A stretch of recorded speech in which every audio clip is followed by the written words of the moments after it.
Danijel আলাইহিস সালাম খাবার দেখে অবাক হয়ে জিজ্ঞাসা করলেন, কে এটি পাঠিয়েছে? আরমিয়া আলাইহিস সালাম বললেন, আপনার প্রতিপালক আপনার জন্য এটি পাঠিয়েছেন। তখন দানিয়েল আলাইহিস সালাম আল্লাহর প্রশংসা করে বলেছিলেন, সমস্ত প্রশংসা সেই আল্লাহর যিনি তাকে স্মরণকারীকে কখনোই ভুলে যান না।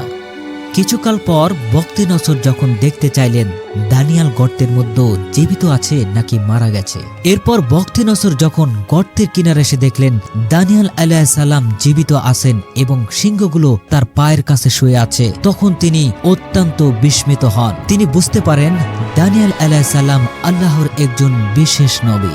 তখন তাকে সসম্মানে মুক্তি দেওয়া হয়। পরবর্তীতে দানিয়াল আলাইহিস সালাম একটি আংটি তৈরি করেছিলেন যাতে খোদাই করা ছিল দুটি সিংহ একজন মানুষকে চাটছে। এটি ছিল আল্লাহর সেই বিশেষ অনুগ্রহের স্মৃতি এবং নিজের অক্ষমতার পরিচয় যা তিনি সারা জীবন নিজের কাছে রেখেছিলেন। এই স্টোরি আমাদের শেখায়, তুমি যত বড় বিপদে পড়ো না কেন, যদি তুমি আল্লাহর উপর ভরসা রাখো তাহলে সিংহ তোমার কোনো ক্ষতি করতে পারবে না, কারণ আল্লাহ যাকে রক্ষা করেন তাকে কেউ স্পর্শ করতে পারে না। সাবস্ক্রাইব।